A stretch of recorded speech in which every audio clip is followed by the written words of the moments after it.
What's going on? It's Mix Nice to be here live from the MMB Radio studios for the MMB Radio podcast, where no topic is too big or too small. We talk about them all. And on the phone lines right now, I have a talent who is up and coming in the adult business, one of the newest starlets to grace the internet, grace your monitor screens, whatever device that you are watching your adult entertainment on. You're going to love her. She has a new scene coming out called The Lover's Dessert for Dinner. I want to welcome in right now Isabelle Reese. Isabelle, what's going on? How are you? Hi, how's it going? I'm doing great. Doing awesome. And as I mentioned, one of the up-and-coming new talents in the business. You have not been in the business that long, correct? No, not very long at all. I've done sex work. I've been a sex worker for quite a number of years, but this is the first time that I'm doing branching out into the porn industry.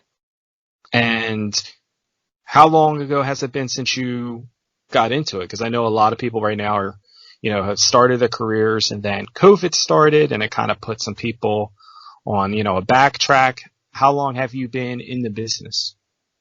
To be honest, not that long. It's only been a couple months. My first scene that I ever shot was just for Thanksgiving, Canadian Thanksgiving. So that would have been in the beginning of October. Mm-hmm. So yeah. freshly new to the business. And I mean, so technically you got started after the pandemic had already been full blown. Yeah. I've had my interests. I've been interested in doing this for quite some time. And I did approach my ever wonderful mentor, Samantha Mack, about a year ago. But even with the pandemic happening and, the internet it took it by storm. A lot of both people into the industry and out of the industry kind of took to the internet to promote themselves and kind of get into the sex industry. I had a hard time with it. Marketing myself, being on the internet is very, very different than doing things in person. So I was very slow. It wasn't really until my first opportunity, went through in the beginning of October, and I've just thrown myself into it and I'm loving every minute of it. Now we've had guests on who started prior to the pandemic and then pandemic hit and then shooting was stopped in places like California and, Florida and other hotspots that shoot here in the States. When the pandemic hit, did you think that my shot at doing this was, not over, but was going to be derailed for a while? Or what was your mindset when you heard the news of, COVID coming on? My priorities when the pandemic happened was not on my career, actually. I've been so focused on my career for the last 7 years, working as a dancer and then slowly turning my interest into the pornography. That when the pandemic hit and I wasn't able to work at all and I hadn't really set my foot in the door yet, the pandemic allowed me to slow down, I guess, in a way that I haven't been able to ever since I started working. So my priority became my mental health. It became stability, staying in one place and being comfortable with just where I was at. And when I finally figured out who Isabelle Reese was without having to travel constantly, and then I was like, what are my options? And with the pandemic, obviously clubs were closing, bars were having a lot of restrictions.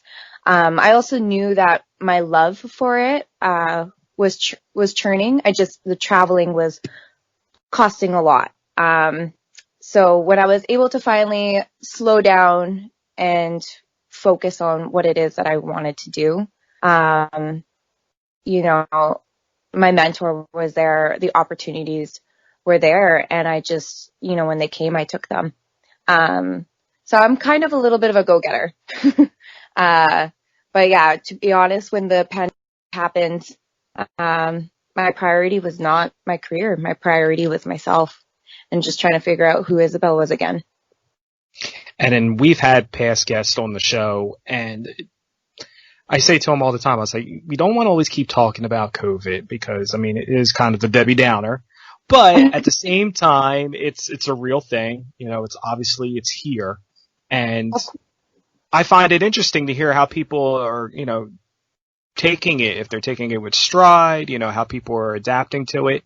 And it's funny when you say, you know, it made you slow down, because I think all of us have slowed down to a point in all of our different fields. You know, me as a podcaster and TJ, you doing the adult business. And I sometimes wonder if that was the whole, you know, big plan of this thing, was to get us to all kind of slow down. We're always such a, you know, go, go, go society. And it's good that you're kind of started after the pandemic started, because this way you were able to kind of, you know, get into it when other people were, you know, starting and then having to stop. You know, so there's a lot of people out there who have been doing this for a long time, and now they're like, I'm not too sure what to do. So you have like an advantage of like starting it when, you know what I mean? Like you're starting in a point where you haven't been in it long enough to be comfortable in a routine, so to say. No, 100%. And I mean, I've only been an adult actress for a very, very short period of time. But if it's anything like how it was when I was dancing, you know, like I was describing to you earlier, you know, I was 13 for 7 years going on plus, you know, not knowing what I wanted and just getting stuck in this routine and being comfortable with that routine. That when COVID happened, it's kind of thrown that routine a little bit out the door, because I can't do what I'm used to doing and what I'm comfortable doing. So I can 100% understand what you're trying to get at, in terms of like those that have, been in the industry for a lot longer than I have before the pandemic.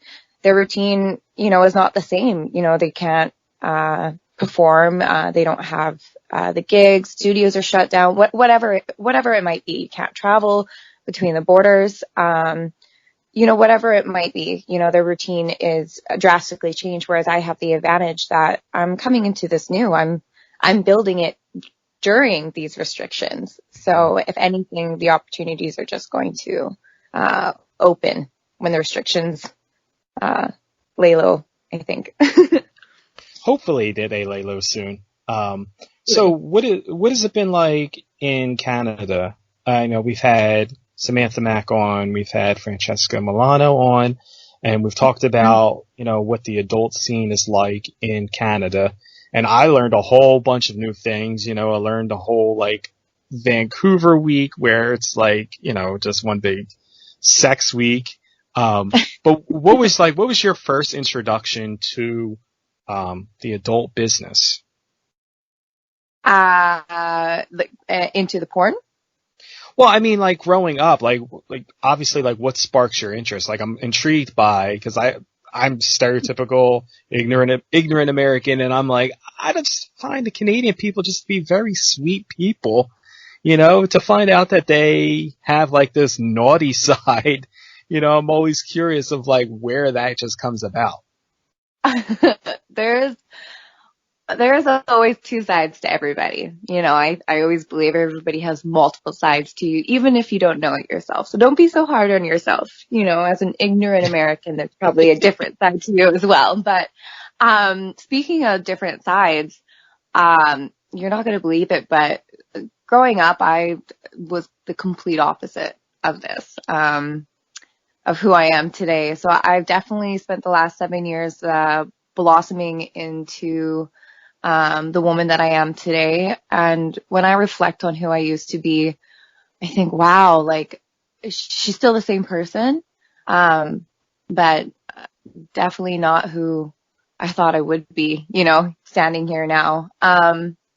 What sparked my interest was honestly I think it was a need. Ooh, this is a tough question. And I'm so used to answering it, but I started with a really good friend of mine. I met her in college. And she's the first girl I ever had in my life who was just wild and free and just everything I wanted in terms of spirit, but everything I was so scared to be. I definitely grew up wanting to conform to what society told you had to be.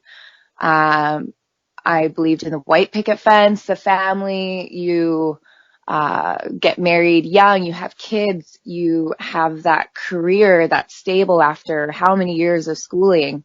I didn't know anything different. I thought that's what would make you perfect. And my best friend was the complete opposite. She didn't follow the status quo. And when she approached me and said that she was interested in getting into the sex industry, I said, well, don't do it alone. I always believed in the buddy system. Don't do it alone. I'll do it with you. And I just took a leap. I think with where I was in my life, it came at the perfect moment. And we just did it together. And my first week, I fell in love with it. And I haven't stopped since. And I'm glad I haven't, because it's just transformed me. And so that honestly was because I was following a very, very wild spirit. I admired her. That's how I started. And then from then, I continued meeting these wild spirits. Spirits that would teach me that there's a different way of living, not just mentally, but to embody your sexuality, to embody your womanhood, and just own it. And so looking up to those women in my life really inspired me to continue finding out who that woman was in me. Couple years after I started dancing, I had one of my stripper sisters. Yes, that's what we call them. She introduced me into the fetish life. And from there, I started going to the kink events and started understanding a little bit about my own kinks and that I'm not just vanilla. And I am an exhibitionist. I am a voyeur. And then I guess with that, it just sparked my interest of what else do I like, and I was thinking about this the other day. I was trying to figure out why porn. Is it just something that came out of nowhere and I decided to take another leap of faith like I did so many years ago? Or is it something that's been on my mind? And I remember that it's definitely at least been on my mind since 2015, at least. And I don't know why, but I remember thinking about it and having fantasies about it and just wondering, is that something I could do? And at that time, I definitely don't think I would have been. I still believed in one partner, you only share yourself with the person that you love. I was very stuck in this idea that you only share your body with the person that you love, even though my mind was expanded exponentially beyond that. Yeah. And then I guess just a couple life events that happened in the last couple of years and, just knowing that's kind of the direction I was heading in and wanting to explore more of it and knowing that curiosity has never steered me wrong in the past. So I just went for it. I approached, Samantha Mack a year ago. She was working, at the same venue that I was, while I was dancing. And I just asked her, I was like, hey, I'm curious. What do I do? And she just took me underneath her wing and here I am. And I'm so glad I made another leap of faith. Well, it's interesting the way you explained it, because when we had Samantha on, I asked her about the same question. I asked, what made you want to get into it? Like, how did it, evolve into wanting to do something like porn. And I've asked guests all the time because I find it interesting how people come to that mindset of wanting to get into the adult business, whatever form it may be. Some people, like you said, you've been thinking about it since 2015, but had prior, sex work experience being a dancer prior to that. And it's kind of relieving for me to hear someone say that, they've thought about it for at least the last 5 years. Because you put thought into it, because there's so many horror stories of girls who think about it for, 30 minutes and jump into something and then later on realize, this wasn't for me. And not that there's anything wrong with that, because I think that's how we all grow and become people is we try things, and if we like it, awesome. If we don't like it, then we don't have to do it anymore. But when you're talking about porn and it's on the internet, it's not something that goes away. It's not like, you being with a girl for the first time. You're doing your first, girl experience, behind closed doors. And if you don't like it, guess what? You never speak about it again. But if there's a videotape rolling and it's on the internet, guess what? You have to relive it over and over again. So it's refreshing to hear somebody who has put so much thought into it. But knowing that, and you're saying that, you had this mindset that, you were supposed to have a white picket fence and, single partner and a family and the whole stereotypical thing. In society, I think, again, as we're growing up, we somehow are taught that's the way it's supposed to be. When you've met these free spirits, was there anybody from the past, family who, didn't buy into that free spirit attitude that tried to stop you? I've actually been really lucky in comparison to a lot of people that I know are in the industry. I've heard horror stories myself. I've heard in passing girls, speak how they're not in close contact with family, or they've lost friends, or they have a tough time in relationships. And I just remember when they've described it, I couldn't really resonate with it. I've been extremely lucky with the people that I've had in my life. I know when I first told my parents, of course there was some resistance, and they're a little girl. But they also know that I'm a very intellectual woman, and that I have a good head on my shoulders, and that I don't do anything just for the sake of doing something. I do it because I've thought about it, and it's important to me, and that there's more to it than just what you see at face value. So over the years, I have had a wonderful time explaining and educating people. And since then, that's why I'm very honest. I'm a very open book. I like to talk about my experiences. I like to talk about what I've learned and how I've grown and who I've met and what worked for me and what didn't. Because I think it shows people that we're real. And, we might be these sex workers. There might be this whole taboo of what we do because people don't like to talk about it. But if you talk about it, it normalizes it. So if I ever have had resistance, it hasn't lasted for very long because they just talk to me and then they realize I'm still me. I'm still Isabelle, So I've been very fortunate. Nobody's really stopped me or tried to tell me that I should do something different with my life. And we spoke about this a little bit off air about the stigmas of being in the adult business.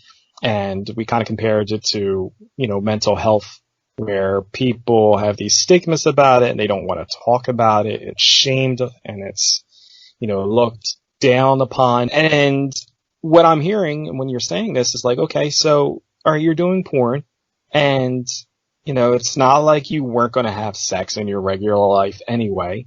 And I think sometimes people get that misunderstood, and they're like, oh, it's so dirty and, sex workers are dirty people. And I'm like, if you really stop and you think about it, like, Adult sex workers are probably more clean than the regular people you meet at a club or at a bar. At Oh, least I know that, Isabelle is getting tested and is, on the up and up, as opposed to, some random girl in a club who is doing everything else that you're doing, except not on camera and getting paid for it and not being tested for it. I So, I love that you brought that up. It's kind of a joke between us performers in the industry. When people look at us and they say, "Oh, you're having sex for work. Like that's what you do for work? Like that's just what you do? Like isn't that really dirty? Like how can you be comfortable sharing your body like that?" We do hear those things when people are uh tongue twisted. They're just like how? They don't understand it. And yeah, their first instinct is to I don't think their intention is to necessarily shame you. I like to believe the best in everybody and think that people aren't trying to do that to hurt you. But I think it's just the bewilderment of people not understanding something. And then they listen to what everybody else says, like, "Oh, you're dirty. That's sex. Like you're sharing." The thing is like, there's so many things in this industry that, people don't talk about. People don't talk about how it's okay to have multiple partners. People don't talk about getting tested. They don't. And one thing that this industry has really opened my eyes, especially in the last couple of months, I've always prided myself in being a very, very clean person. During the years, I've always had those uncomfortable talks with partners, even if I thought it would I would lose a chance with somebody or something, but I was like, I have to do it for myself. But, coming into the porn industry and just realizing just how many people do not want to talk about their personal health and getting tested and stuff, it amazes me that even people I know, that are not in the industry, when I talk to them about that and they ask me, I go, "Well, when was the last time you got tested?" And people are not as, like you said, hooking up at a bar or having one night stands and stuff. Like, are those questions you really bring up with that person? Not likely. Are you asking, "Hey, before we do this, can I have a clean bill of health? Can you show me a piece of paper that tells me that you're clean?" "Oh, you didn't do that? Okay, then I guess we can't." Like, how many people actually take those extra measures? And I like to believe that everybody does, but the honest truth is, we take a lot of things for granted, and we trust, everybody trusts everybody, to a fault, we want to believe in this illusion that we all do it, that we're all clean, that this person, oh, I'm so in love with them, they couldn't possibly, be doing this to me. But the thing is that ignorance is not always bliss. You have to have the hard conversations sometimes. And that's what I love about this industry is we don't hide anything from anybody. We're very open. We're very honest about all the private parts, everything. And the truth can scare some people. Some people just, for whatever reason, when they hear realness and they hear the truth, it scares them to, limits that they don't even know what to do with themselves. And that's why I made the comparison to, mental health, because, it's one of those things that people are not educated enough because it's not talked about enough. And then, Right. Somebody who may be dealing with depression or anxiety, or just say someone is bipolar, right away, first thing they say is that person's crazy, or they can't be trusted, or they're violent, or, there's something, they just can't be around that person. And it's just like, no, that's not the case. And it's the same thing with the adult industry. They're like, "Oh, she sleeps with all these people." And it's like, okay, but that doesn't mean she has an STD. That doesn't mean that she's, reckless with her life or that she's, on drugs or, all these wild things that people just hear. And it really goes to show you how easily people are manipulated into believing things just by saying it. I mean, we live, or at least I live, I can't say you live, but I live in a country where, our leader right now can just say some wild, crazy shit and people believe him. So I appreciate the fact that, there's people out there like you who are, willing to be open-minded and are like, ask me anything, whatever you want to know, I'll be completely transparent with you, because that's the only way people will understand what it is that you do and have a different, idea of who you are. And that's not saying you're going to convince everybody, but, Yeah, and that's the thing. I mean, you got to start small, right? You got to understand that, if you're going to make a difference in the world, make a difference in your own world. And that's kind of how I live my life, both in educating people about the industry as well as mental health and the authenticity of who Isabelle is. But at the end of the day, people are going to believe what they want to believe, right? And I do believe the best in people. I don't think they want to intentionally manipulate. I think ignorance is a big default of society. And unfortunately, there's just influences out there that are so much bigger than us. So I think it's to just be transparent with who you are. And I think even when it comes to, like, yes, I'm a sex worker, and I've adopted, the idea that, being as transparent as you can be is what will make the world go round. But I think if everybody adopted that, no matter who they are or what industry they worked in, I think the world would be a lot happier place. But everybody's scared to talk about who they are. And the reality is, I think some people aren't quite sure who they are. We always go through ups and downs, and we don't know our own boundaries. And, I don't know. I find life very fascinating, and I don't know. Well, I totally agree with what you're saying, that, people don't know who they are, or, haven't accepted who they are. And I think a big part of that, especially in the society that we live in now with social media, is that everybody is so afraid to be judged. Everybody is trying to, as I say, keep up with the Joneses. Everybody wants to, they see people on Instagram or they see people on Twitter and Snapchat and people flexing and showing money and all this stuff. And they're like, I gotta be that. I gotta be this. And I can't stress it enough to people and say, you know what? Like, the internet is fake.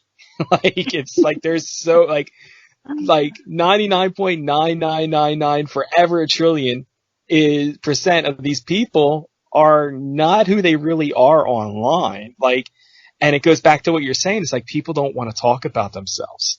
So thinking that and having that mentality, people don't want to talk about themselves. So why would they post something online that would make them look less of themselves or less of what society thinks they should be? Like, why would you post? You're not going to post a picture of you like struggling to make dinner, or like, damn, I'm eating, ramen noodles or something because I can't afford dinner. I mean, there are people that post that stuff, and, kudos to them.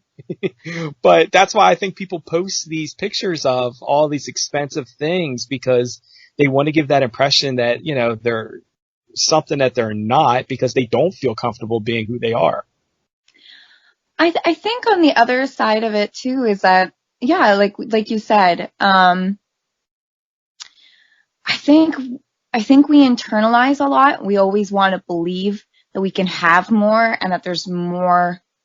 We're destined for more, So we only post a certain kind of pictures. We only say certain words. We don't post our crappy meal that we've had because we don't want to give off this illusion that we're anything than less than the person we want to be or who we think we are, right? Everything's about, especially this day and age, you can customize your profile to be who you want to be. And we just hide behind that. We hide behind the screens, and we hide behind the profile pictures and the descriptions. And I mean, I'm not perfect either. I'm not saying I have everything figured out in life. I was a dancer for a number of years, and now I'm still doing sex work, but I'm doing something that I thought I had boundaries too. And I just keep pushing my limits, but when I think about who, again, going back to that girl I used to be and white picket fence and conforming to society, I was really stuck in that bubble. I think that a lot of people are still stuck in. I was really stuck in this idea, this idealism of what makes you perfect. And everybody's perception of what perfection is different. And, but we all try to mold ourselves to become this person. And I just want to continue following a life path where I'm just continuing pushing myself to see who I am. And the more I do that, the more I feel like I am who I'm supposed to be. So that's why I'm here. But, I just want to keep spreading the message that it's just important to share who you are, good and the bad. Now, clearly you're very open and secure with your sexuality and who you are, and having been a dancer and, feeling comfortable on stage doing that. Did you have any nervousness or fears when you did actually get in front of the camera? Was it any different, or was it just kind of like the same as getting on stage and dancing? Ooh, I had the same rush getting in front of the camera that I did stepping on stage for the first time. I was scared. I was nervous, but it wasn't fear. It was that rush of wanting to be perfect, knowing it's going to be a journey, and knowing it eventually will get better and enjoying the butterflies, I was very nervous for the first time. I think just because all of it, is so different. Being in front of a camera is a lot different than being in front of real people because you don't have the interaction of the audience. But I did do theater for a number of years before I became a sex worker, before I started stripping. And I think the combination of both theater as well as stripping has kind of combined the two to allow me to feel probably a lot more.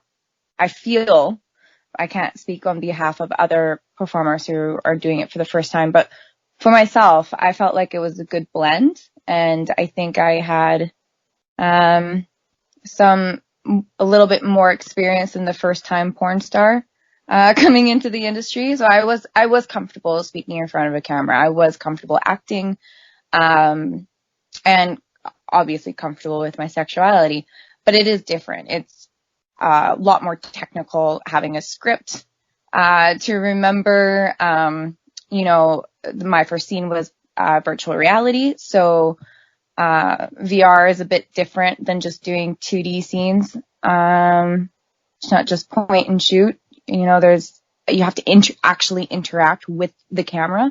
So yeah, I was nervous for all of that. And of course, it being my first time, you always want your first time to be perfect, So of course I was nervous, but I wasn't fearful. I knew I could do it, but I was very blessed to have, the crew that I worked with, and my partner was amazing for my scene, and the script was something that I could relate to. And the scene wasn't asking too much from me. So I think overall my first time was probably the best that it could have been, that I could have asked for. What was the one thing that you expected that didn't happen? Like, as far as getting into it, like, did you have a perspective of, this is what it's going to be, and then something wasn't the way you thought it would be? Yeah, so I guess maybe because of my acting background, I thought, the script that I was handed, I was going to be expected to follow it to like a complete, like word for word, do the actions, and it's very different from acting in that way. You're not just handed a script and expected to do, everything line for line. Actually, porn is improvised a lot of the time. And so when I finally like understood that and wrapped my head around it, I realized that I can bring my authenticity to the screen, like improvising. When you improvise, you have to rely on your own experiences. Or at least that's what I believe. You have to rely on, what you've been through and what you've encountered and what you've felt. Because you can't just improvise about nothing you don't know anything about. Like if you don't know, what am I trying to say here? If you No, don't have, I get what you're saying is that, if like it's hard to, at least this is what I'm thinking saying, it's hard to, give that authentic feel to something if it's not something that you've experienced or something that you're used to doing. And, if I give the script to you and I give it to somebody else, and you have, so much more experience in the theater world and dancing as opposed to somebody who's just like, their experience might be that they've watched a lot of Pornhub. The two different performances and the way it's delivered are going to be totally different. right, 100%. Yeah, that's exactly what I mean. But also like improvising, when you're trying to think of stuff off the top of your head, you don't talk about stuff that you don't know. Right. Mm-hmm. So for me, when I was handed a script, and I thought that I had to remember it word for word, action for action. Oh, now I got to do this. Now I got to do that. I was scared that if I wasn't following, but that's a perfectionist in me, right? I was scared that if I wasn't following it to a T, that I'd be letting down my crew, that I wouldn't be what they wanted me to be. And then realizing that porn is a lot of improvising. The script is just it's a formality. You follow the scene. You keep the idea going, like the places where you're doing the scenes doesn't change. The positions don't change, but what you're saying in between, the improvisation, as long as you're not going too far off script, you can create, like, bring your own words to the script is what I'm trying to say, right? Like, I'm not going to say it in such a way as the writer might have put it down on the script. I'm going to bring how I would say it in real life, because that sounds familiar and that sounds more like me. It's not foreign. It's not foreign coming out of my lips, Mm-hmm. So that's what amazed me, was that, and that's what really surprised me, is I came on set thinking I had to have everything memorized, and then realized it's all improvisation. As long as you keep in character, you keep with the storyline and the guidelines, and you don't have to remember everything. You don't have to remember the lines and the technicalities and the positions and how you look and your facial expressions. Like, it wasn't as overwhelming. I expected it to be a lot more overwhelming, but that's also just how my brain is. I tend to work myself up more than I probably should.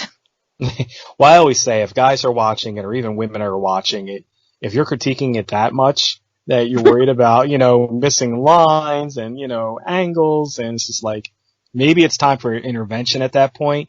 Because maybe you're watching way too much of it. If, I can't remember the TV show. I seen a TV show, and I don't know if it's a TV show or it's a movie, and a guy was saying about, I think it might be like the 40-Year-Old Virgin. I could be wrong, but where the guy's like, he has to hear the sound on videos and scenes that he watches because he can't get off unless he hears sounds. And I always just thought that was funny. And I'm like, wow, like how much of it do you watch that if you watched it on mute, it does nothing for you, that you need to hear the sounds?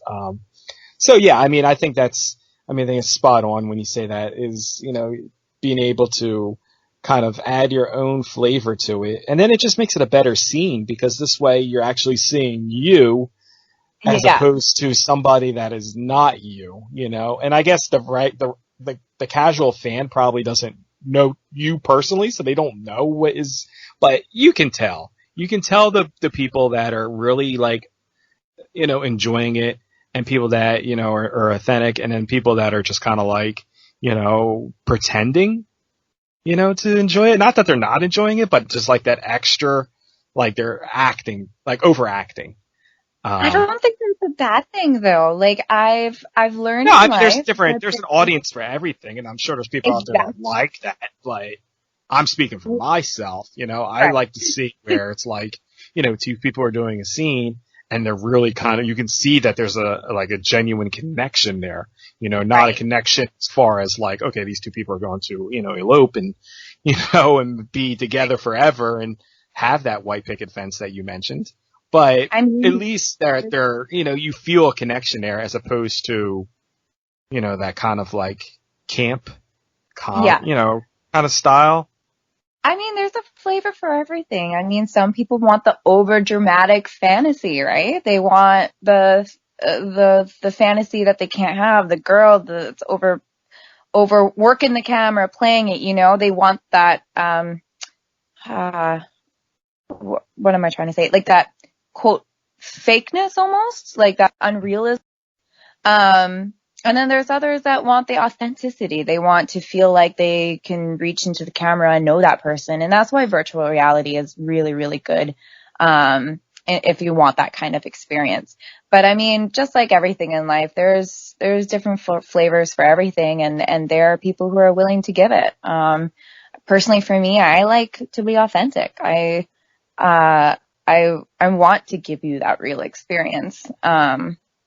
So, but I mean, there's nothing wrong with either styles, you know. And I don't think so either, you know. So anybody that's listening, I don't want you to misconstrue what I was saying. You know, it's just, you know, I'm speaking on my opinion of it. You know, I like that realness, but I get it. Sometimes you want to switch it up. You know, sometimes you like chocolate ice cream, sometimes you want vanilla ice cream. I get it. You know what I mean? It's why Baskin Robbins has 31 flavors.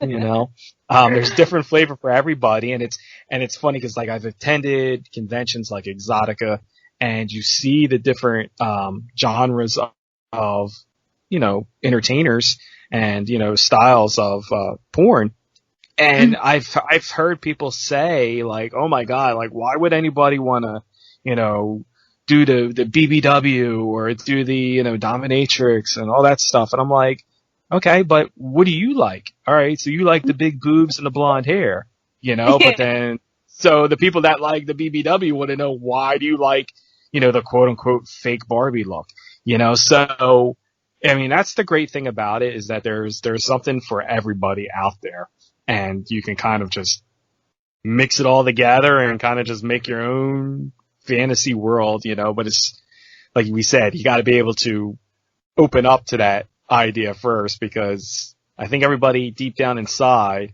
knows it and then they just don't want the world to know it. You know, I've seen people, I've had friends who have attended conventions that are like, don't take no pictures, like don't let this get out. And I'm like, why are you here then? Like if you can't be free and be yourself at a convention, then I don't know. To me, I think that's stressful. You know, porn shouldn't be that stressful.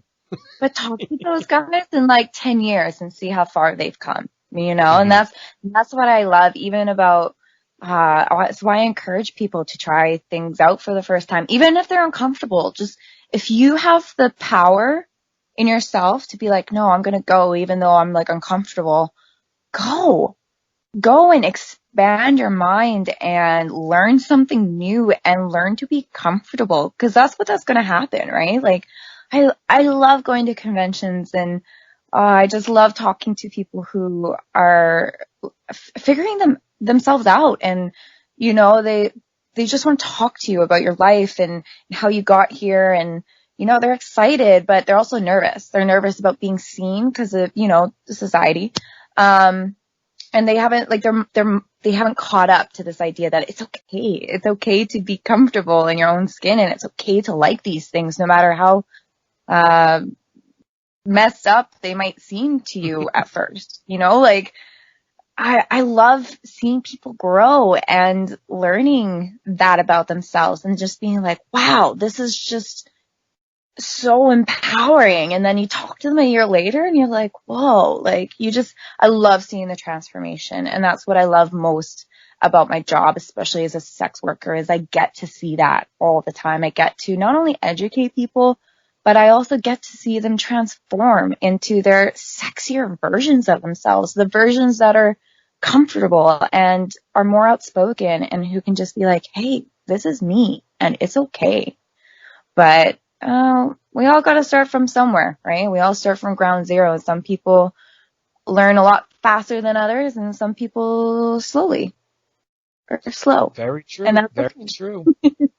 Now, what is the personal life like? I mean, a lot of people that I've spoken to, you know, they say that, you know, it's so difficult to have a social life, or that they work so much that, you know, social life is just, it's like a buzzkill and it's a turn off to them. How do you balance work life and personal life to where you feel satisfied with both of them? truthfully, I have never been able to balance. Because, I mean, some people get burned out from doing, you know, the porn, that when they come home, their significant other, whoever they're with, they're just like, I'm not in the mood for it. I just don't want to do it. Or the opposite, you know, where, you know, they try to stay this committed to, you know, one person. And then when they get on set, they're just kind of like, you know, kind of going through the motions, and then it shows in their performance. Okay. The best answer I can give for this question is understanding boundaries. Understanding your own boundaries and understanding others' boundaries, whether that's in your personal life or your work life. So I think there's two questions I hear in this. One is asking how I do it, and then, you know, in comparison to others, do they blend or can you keep them separate? Is that what you're asking? Yeah, that's like, how do you separate them? Because I find people like they're either, you know, they're like one extreme or the other. They're either able to, you know, blend it together and live in a kumbaya, you know, wholesome, you know, loving world. And then other people, like, they feel like they struggle with that. And that struggle just means they just turn one side or the other off. Like, they either, you know, don't have a social life, don't want to talk about it, don't want to be a part of it, or they, you know, show a lack of, you know, their performance wise when they do videos. This is a very loaded question. I'm just trying to think of how to answer this. Well, like I said, use your own personal experience. Like, of course, authenticity, right? I mean, I've only been doing porn for a short amount of time, and I've been very blessed with the partner that I've been working with. So I haven't had a lot of experience with, you know, my work life being all these different partners and taking up all my energy in that way. So I don't, in that sense, it's very easy to manage. My work life is blooming. It's successful. It's very well balanced, very well taken care of. But then I do have a lot of friends that are not in the industry. And I actually do have a lot, like, I know in my previous career, a lot of dancers, you know, their friends were also dancers, but I had a lot of friends that were not, I have a lot of friends that are not sex workers, like, at all. I have a lot of, quote, normal friends, civilian friends, as we call it sometimes. But, you know, and a lot of them are really curious, especially with me getting into the porn industry, and they have lots of questions. And there's one friend in mind that kind of stands out in comparison. He's one of my best friends, so he's so curious about everything. And sometimes it could be a little draining, but that's what I talk about boundaries are super important, not just with yourself, but with the people that you're interacting with, right? And your boundaries are not going to be the same across the board. I just know that the questions are going to be very endless if I open that door with him. So when it comes to balancing between the two, I've had to say, hey, I would love to spend some time with you, but can we just not talk about work? This has been on my mind. Like, all I've been thinking about is work and marketing and everything else that goes with that. I explain a little bit. But then I'm like, I would rather just focus on our personal relationship, because I can't give you the time right now. I've been spending X amount of time thinking about work or doing work or spending time with partners and work, that you as a partner or you as my friend, can we just do that for now? I promise there'll be a time where I can do that. Right now, I just can't. So it's just about, again, vocalizing what your needs and what your boundaries are in all areas of life. But it takes understanding what it is that you need, both in your personal life and in your work life. So, balancing has been, it's a tango for sure. Well, at least I could say there's pros and cons to it. At least the pros are is that, the friend or partner wants to know, and is asking questions, as opposed to the cons where the one that wants to know things but doesn't ask. And when you don't ask, you just assume. You know what happens when you assume things. So at least the good thing is that, although you may not be in the mood to want to explain every little detail, because like you said, it could just open Pandora's box to just sit there and have questions after questions after questions. It's like, it reminds me of like speaking to a child, and the question is always, why? It's not even that. It's more for me. I know how I am. If you haven't realized already, I like to talk. I like to explain myself in great detail. So you ask me one question and I'll say, I'll keep it underneath 30 minutes later. Exactly. So it's nothing to do with my partner. It's myself. I can't hold myself back. You ask me one question. He may have in his mind had 10 questions, and for the normal person, those 10 questions may have taken, 20 minutes. But with you, it could be like a 5-hour marathon is what you're saying. Yes, I go into tangents. Understandable, but but hey, you know what the good thing is that at least you're thorough with it in your explanation, so that you make sure that everybody understands and, we're all on the same page here. As opposed to short answers, and then the short answers just, I can totally relate. I'm the same way. I can get on a long tangent about, something, and people are like, okay, what was the original question again? So I totally understand that. Still new to this, but what do you enjoy? Like, what gets Isabelle off? Like, obviously you want to put the great performance out there, but like, what really gets you in the mood? For performing. Yeah. Or real life, like whatever, what does the guy have to do or your partner have to do in a scene or in real life to, really make that moment magical? It's like a Hallmark card here, like. Oh, you want to know all my secrets? I see how it is. Connection. Connection is a huge thing for me, both on camera and off camera. I need to feel like I know you. Even if I don't, I need to play into your fantasy. I want to feel like I've just opened up your chest and I've pulled out your heart and I know all your deepest secrets. That's what gets me, is if you can make me feel connected to you, even if you don't even say a word, undress me with your eyes, give me a compliment, something that's like an intimate compliment, not just like, oh, you're beautiful, but something that says that you have paid attention to me. That, I think, is what gets me. That's what makes me feel connected to you. Like, where we have this dirty secret that nobody else knows. And then that's what allows me to bring me. It brings me out.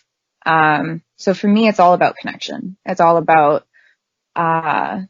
it's, again, another tango, I'm doing this dance and I'm trying to make the audience believe in this Isabelle, like this is the Isabelle that I am today, and I want you to believe in that. But for me to get there, I also need to believe in something. So it helps a lot when my partners are able to meet me halfway.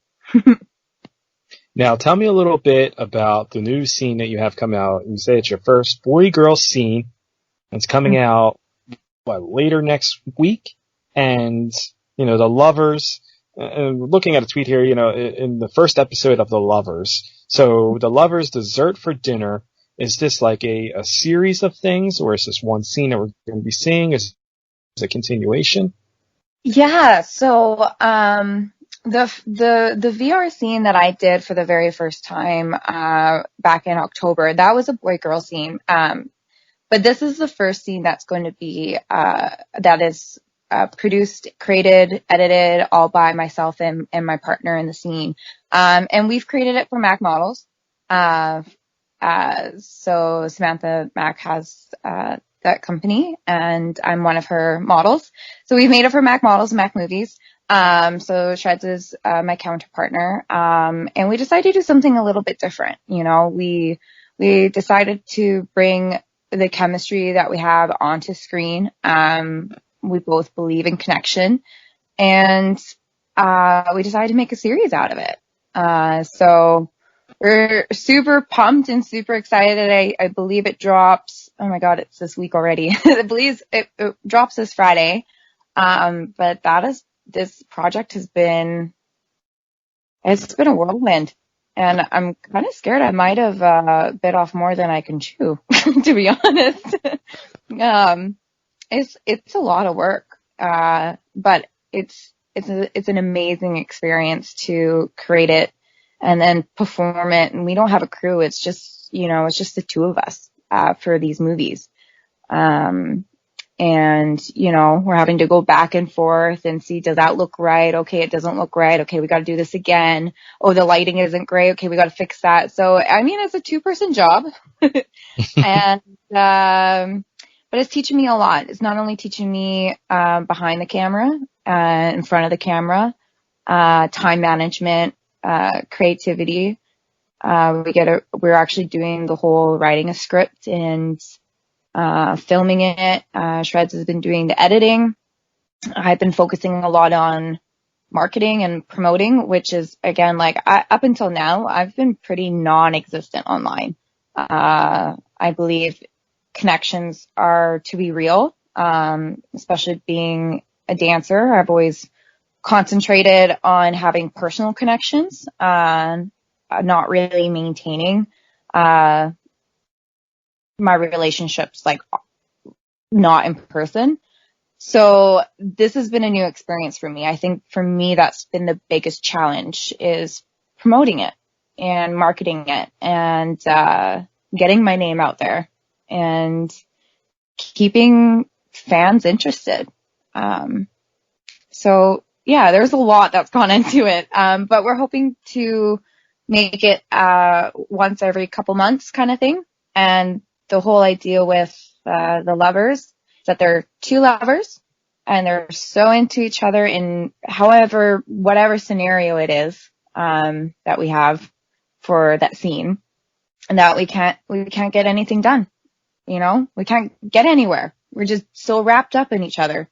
And every time we'll showcase, new positions, a new kind of concept, a new idea, but the overall theme is just two lovers who just can't get enough of each other. Awesome. And, people can go ahead and they can see that at where? MacModels.com, or where can people? Yeah, I believe it will be available on MacMovies.ca, or it will be available on my OnlyFans.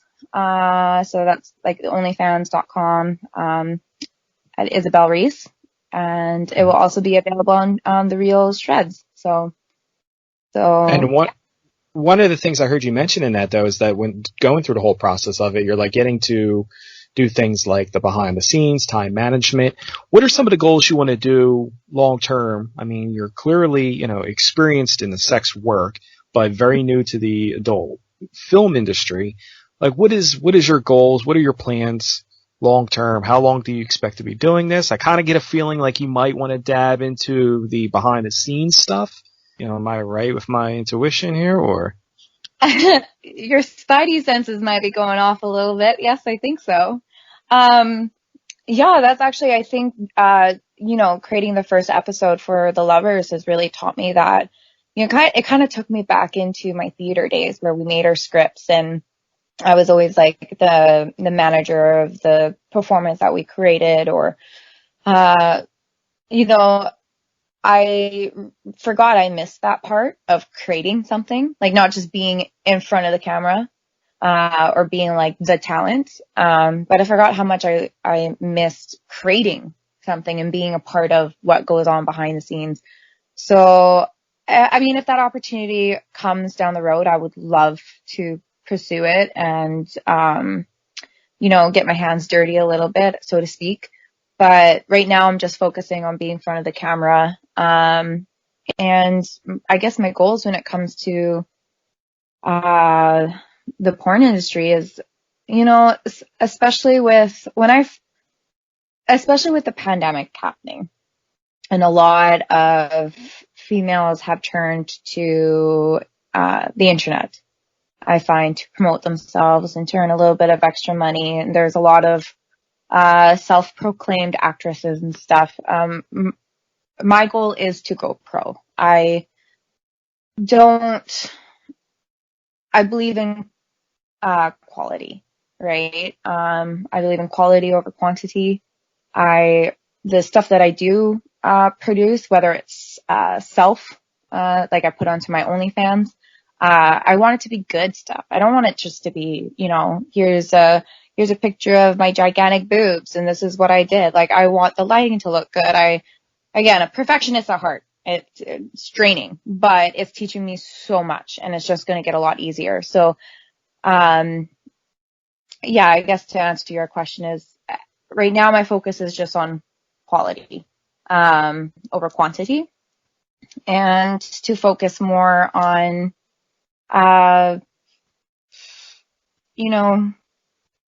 making it pro.